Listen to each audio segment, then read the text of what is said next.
નમસ્કાર ખેડૂત મિત્રો, સ્વાગત છે તમારું આપણી યુટ્યુબ ચેનલ ટ્રેક્ટરવાળો ખેડૂતની અંદર અને હું છું તમારો ખેડૂત મિત્ર ડી પટેલ। તો મિત્રો આજે આપણે એરંડા કાઢવા આવી ગયા છીએ। આજે તારીખ થઈ છે 8/2/2026। તો મિત્રો એરંડાનો ઢગલો અહીંયા પડ્યો છે અને ટ્રોલીની અંદર ડાયરેક્ટ બંબો પડે છે। તો આપણે બતાવીશું એરંડાનું રિઝલ્ટ। એકદમ સૂકા એરંડા છે। તો તમે જોઈ શકો છો માણસો અહીંયા ઓરાવે છે। પરમ કંપનીનું ડબલ એલિવેટરવાળું થ્રેસર છે। હવે આ થ્રેસરમાં ફક્ત અહીંયા નાખવા માટે માણસો જોવે છે અને ત્યાં ડાયરેક્ટ બંબો પડી જાય છે। બીજા કોઈ માણસોની જરૂર પડતી નથી અહીંયા ભરવા માટે અને નાખવા માટે। બસ એટલા માણસોની જરૂર પડે। પેલી બાજુ કોઈ માણસોની ટોકર લેવાની, ડોસીઓ લેવાની કે દાણા લેવાની કોઈ પણ જરૂર નહીં। એ રીતનું આપણું થ્રેસર છે। તો મિત્રો વિડીયો જોતા રહો, આપણે રિઝલ્ટ બતાવીશું આનું અને ખેડૂતને પણ મળાવીશું। તો અહીંયા તમે જોઈ શકો છો ઓટોમેટિક ડોસીઓ આવવાનું ચાલુ છે। પેલી લપસાણી દેખાય છે ત્યાંથી ઓટોમેટિક ડોસીઓ પડે છે અને પાછળ બતાવીએ આપણે।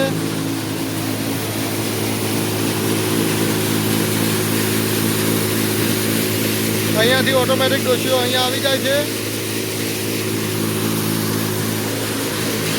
અહીંયા દાણા નીકળે છે।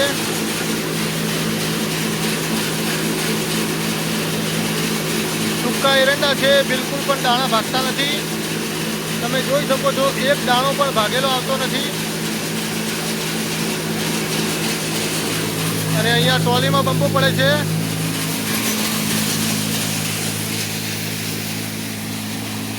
અહીંયા તમે જોઈ શકો છો મિત્રો ટ્રોલીની અંદર છૂટો બંબો પડે છે।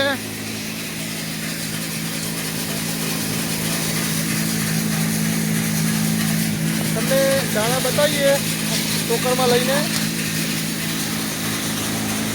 અહીંયા મિત્રો ચેક કરો, એક પણ દાણો ભાગેલો નથી। તમે જોઈ શકો છો આખા ટોકરની અંદર એક પણ દાણો ભાગેલો આવ્યો નથી। તો એ રીતનું રિઝલ્ટ છે મિત્રો। આ એરંડા કોરડ છે, પાયા વગરના, એટલે થોડી ડોસીઓ આવે છે। પાયેલા દાણા હોય તો મોટા દાણા હોય એટલે ડોસીઓ ના આવે।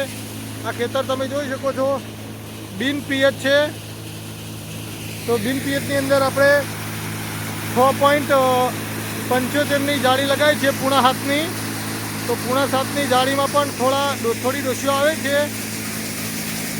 આના માટે 6.5 mmની જાળી જોઈએ પણ આપણી પાસે નથી।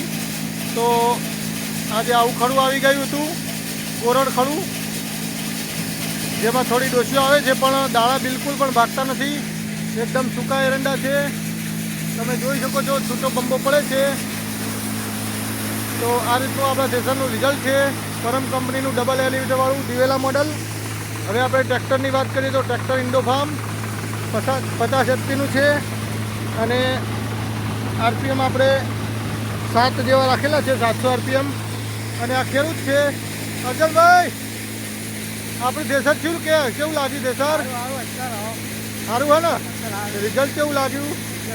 સારું હે ને? બસ સારું। ખેડૂત પણ ખુશ થઈ ગયા છે।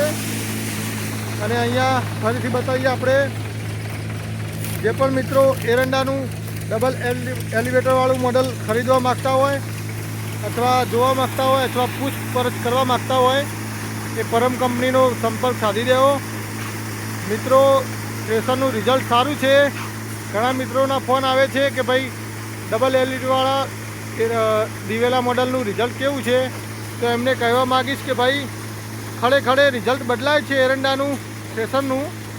એરંડાનું થ્રેસર કોઈ પણ કંપનીનું હોય એમાં ખડે રિઝલ્ટ બદલાય। દાણા મોટા હોય, નાના હોય, લીલા હોય, સૂકા હોય, એના ઉપર રિઝલ્ટ આજનો આધાર રાખે। પણ જો એરંડા સૂકા હોય બિલકુલ તો દાણા બિલકુલ ન ભાગે, લીલા હોય તો ભાગે, એટલું યાદ રાખવાનું।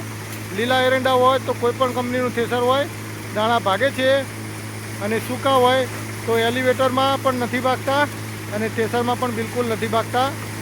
તો રિઝલ્ટ સારું મળી રહે છે। તો હવે આપણે પરમ કંપનીના નંબર આપી દઈએ તમને। વિસનગરની અંદર પરમ કંપની આવેલી છે અને અહીંયા નંબર લખેલા છે 94